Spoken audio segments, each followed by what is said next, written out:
कह रहा हूँ, जिस तरह से अयातुल्लाह खamenei साहब, क्योंकि हम लोग बाराबंकी में और मुझे बताया गया कि उनके पूर्वज यहीं से थे, उनका रिश्ता यहाँ से। इस तरह एक लीडर ने डरने की बजाय समझौता करने के बाद शहादत को एक्सेप्ट किया। मैं विपक्ष के लोगों से कह रहा हूं कि वो भाजपा से डरे ना, हमारे साथ आ जाएं। हम लोग मिलकर उत्तर प्रदेश में इस भारतीय जनता पार्टी की सरकार को 2027 में उखाड़ सकें। लीडर कौन होगा? लीडर कौन होगा? लीडर कौन होगा? लीडर कौन होगा? जो बात आप कह रहे हैं उसका लीडर कौन? आजाद समाज पार्टी ही मुकाबला कर रही है, यूजीसी या कोई भी मामला। बाकी सब लोग तो चुप है, तो आजाद समाज पार्टी नेतृत्व करेगी और कौन नेतृत्व कर सकता है? आप मुझे बताओ। देखो, जब तक हम लोग नहीं आए थे, हम लोग काम नहीं कर रहे थे, तो ये किसी भी पार्टी को लोग वोट दे सकते थे। अब आजाद समाज पार्टी काशीराम काम कर रही है, तो जैसे नगीना में हमने 5 विधानसभाओं में, लोकसभा की 5 विधानसभाओं में भारतीय जनता पार्टी को धूल चटाने का काम किया, ऐसे ही पूरे उत्तर प्रदेश में भाईचारा बना के हम लोग भारतीय जनता पार्टी के इस जुन जाति की सरकार को हटाने का काम करेंगे। अब ये फैसला प्रदेश अध्यक्ष जी खड़े हैं, उनका निर्णय आप लोग बात कर लेना। मेरा काम तो ये है कि मैं जब जब ये मुझे बुलाएंगे, गली मोहल्ले क्षेत्र में मैं जा जाके पार्टी के लिए काम करूंगा। कांग्रेस कह रही काशीराम जी हमारे, समाजवादी पार्टी कह रही हमारे। देखिए, महापुरुष किसी जाति के नहीं होते, किसी पार्टी के नहीं होते जब वो नहीं रहते। लेकिन आप भी जानते हैं कि 2006 से 26 20 साल क्यों लग गए अपने अपने बताने में।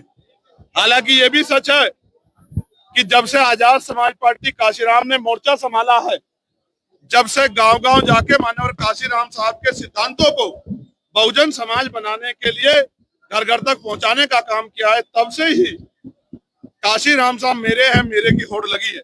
चाहे मजबूरी समझिए, जरूरत, वरना आप समझिए कि उनके नाम पे बने मेडिकल कॉलेज का नाम बदल दिया गया, उनके नाम पे बने जिले का नाम बदल दिया गया, उनके नाम पे बने अरबी फारसी विश्वविद्यालय का नाम बदल दिया गया, उनके जयंती के अवसर पे जो छुट्टी थी उसको कैंसिल कर दिया गया, और उनके संगठन बामसेब को तोड़ दिया गया।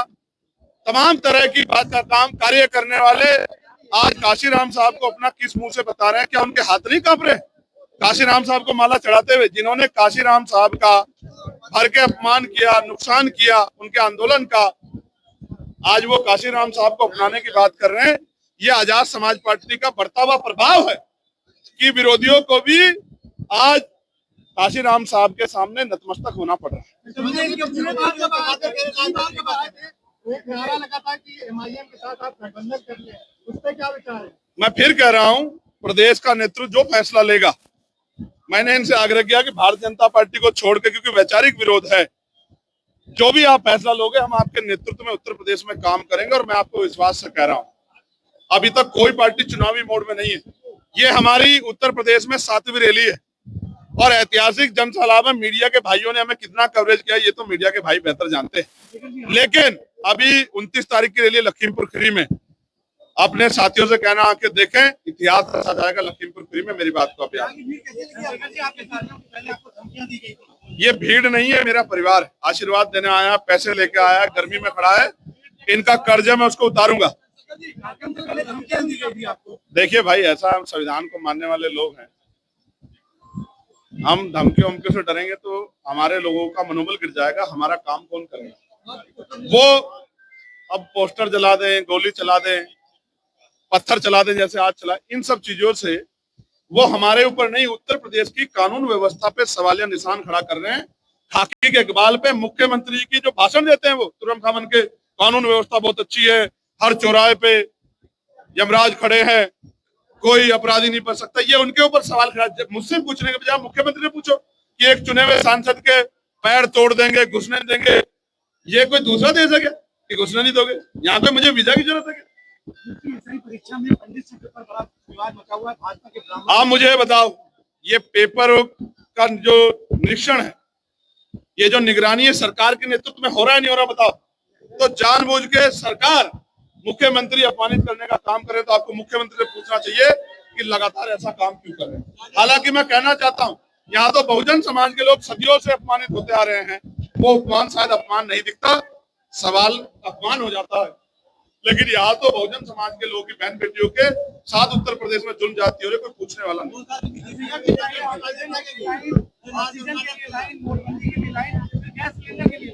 गैस के लिए लाइन लगेगी, पेट्रोल डीजल के लिए लाइन लगेगी, चूल्हे जलाने पड़ेंगे। ये सरकार की गलत नीतियों की वजह से हुआ है। ईरान हमारा मित्र देश है, हमें ईरान से अच्छे रिश्ते रखने चाहिए थे। इस तरह की समस्या का सामना नहीं, अभी तो रखने पड़ रहे हैं मजबूरी में। सही, हमें सही फैसले लेने चाहिए। सही अगर फॉरेन पॉलिसी होगी तो सब कुछ अच्छा होगा। धन्यवाद।